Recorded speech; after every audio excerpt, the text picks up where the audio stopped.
house in Budapest, my hidden treasure chest, golden grand piano, my beauty focus EOU. Bonjour et bienvenue si vous nous rejoignez. Et si vous étiez déjà là, eh bien merci d'être resté avec nous. Nous avons ce matin sur ce plateau Frédéric Vion, Marie-Dominique Perrin, Anne-Marie Revol. C'est l'heure du bloc-notes. On va commencer avec vous, Anne-Marie, puisque tout l'été, vous nous proposez de revenir sur des best-sellers, de redécouvrir leur histoire. Et l'ouvrage du jour, c'est un roman de Françoise Bourdin, qui en a quand même plus de 40 à son actif, je crois. C'est son roman célèbre d'eau et de feu. Mais en fait, ce qui est très intéressant avec Françoise Bourdin, c'est que c'est une auteure qui est totalement ignorée des médias et des critiques. Mais pas du tout des lecteurs, voire surtout des lectrices. C'est peut-être l'essentiel. C'est peut-être l'essentiel. Non, ce qui est absolument fabuleux avec cette femme, c'est qu'elle est quand même, depuis plus de 10 ans, dans le top 10, dans le top 10, voire dans le top 5 des plus gros vendeurs de livres en France. Elle a à son actif 13 millions de livres vendus. Et elle vend 500 000... Chapeau bas. Et elle vend 500 000 ouvrages par an, toute édition confondue. Mais, allez savoir pourquoi, on n'en parle pas. Mais elle s'arrache dans les bibliothèques. Oui, exactement. Les temps changent. Exactement. Et c'est une auteure absolument incroyable, très très prolixe, avec une personnalité fabuleuse, ancienne jockey, fan de vitesse, divorcée 2 fois. Elle publie un livre par an, elle habite dans le château de Castelot, l'historien. Elle a une vie assez secrète qu'elle nous a confiée quand on l'a interviewée, mais on ne la connaît pas. Et c'est quoi son secret? Ce sont des romans, ça ressemble beaucoup, c'est d'un style qui est proche de Mauriac, de Bazin. On est dans des histoires de famille, hein, avec des familles recomposées, des jalousies, des héritages, etc. Et c'est toujours ancré dans un terroir très précis, la Bretagne, les Landes, la Normandie. Et là, on va aller en Écosse, retrouver le jeune Scott pour d'eau et de feu, qui, en rentrant chez lui, découvre que son père, un homme autocratique, a épousé une femme à qui il a fait 4 enfants. Elle nous raconte les secrets de cet ouvrage qui était en 2012 sorti d'Eau et de feu.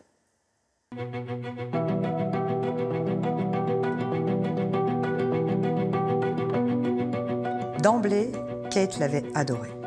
Il lui était apparu comme le plus charmant des jeunes gens, si différent de ses propres frères dont elle subissait les jeux brutaux et les propos peu flatteurs à longueur de journée. Françoise, pourquoi avoir choisi D'eau et de feu dans votre immense biographie ? Parce que D'eau et de feu, qui paraît en 2013, marque un tournant. Pour la première fois, j'atteins le chiffre très symbolique pour un auteur de 100 000 exemplaires. Et 100 000 exemplaires sur le grand format, c'est vraiment aujourd'hui un peu une performance. À l'origine d'Eau et de feu, il y avait quoi? À l'origine, il y a une petite annonce parue dans un magazine qui parle d'un manoir sur la côte ouest en Écosse, entre mer et montagne.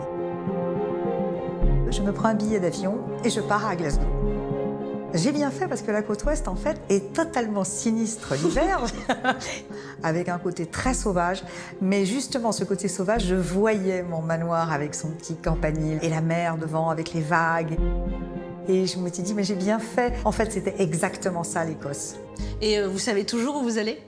À peu près. Je sais que ça paraît toujours un peu farfelu. Mais du moment que j'ai mon héros ou mon héroïne, que j'ai un métier, un endroit, les événements, ils vont se faire d'eux-mêmes. On dit qu'il y a du Mauriac et du Bazin chez vous. Je le prends vraiment comme quelque chose de très flatteur parce que j'ai beaucoup lu Mauriac, Bazin, Troyat. Vraiment, quand j'étais adolescente, toute la bibliothèque de mon père, je l'ai dévorée. Et les auteurs français, à cette époque-là, ils écrivent sur quoi? Ils écrivent sur la famille, bien sûr. Quelles sont les clés de votre succès? Bien, je pense que les gens arrivent à la fois à s'identifier, parce que les histoires que je raconte sont des histoires toujours plausibles, et je pense que c'est important d'être dans une réalité, et puis parce que je leur amène une part d'évasion, une part de rêve. Comment vous vivez cette certaine indifférence germano-pratine à l'égard de vos livres? J'aurais préféré avoir de mauvaises critiques, plutôt que cette indifférence, que ces gens qui ne voulaient pas ouvrir le livre. Et ça m'a fait bouillir pendant un certain temps. Et puis après, effectivement, le lectorat grossissant, je me suis dit, après tout, je préfère avoir des lecteurs que des critiques. Figurer parmi les 10 auteurs français les plus lus, c'est la classe intégrale.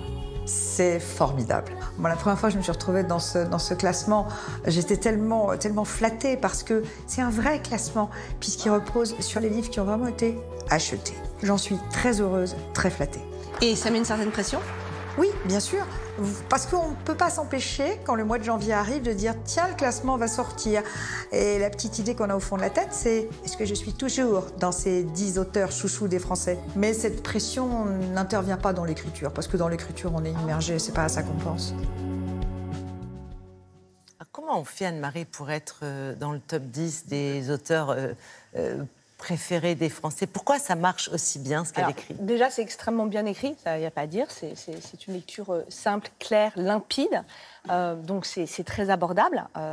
Et puis, surtout, ce sont des histoires de famille, des histoires sombres, des histoires noires. Alors, quand on a une bonne vie de famille, ça rassure de voir que ça se passe mal chez les autres. Et quand on a soi-même des problèmes, on se retrouve là-dedans. Et je pense que ça fait du bien et on se reconnaît. Et puis, elle fait partie de ces auteurs... Ces livres se renouvellent, mais il y a on retrouve toujours comme John Irving, comme tous ces auteurs-là, on retrouve toujours des choses communes à ces ouvrages. Donc on est en famille, au propre comme au figuré, quand on reprend les livres de Françoise Bourdin, et qui en plus sont ancrés, comme je disais, dans des terroirs très identifiés. Donc les gens aiment beaucoup se reconnaître, les Bretons en Bretagne, les Normands en Normandie, etc. Je vous recommande le prochain, Gran Paradiso, qui va sortir le 6 septembre. Donc le nouveau Françoise Bourdin va bientôt être dans toutes les librairies. C'est très bientôt. C'est son 45e roman. Alors le terroir cette fois-ci, c'est le Jura.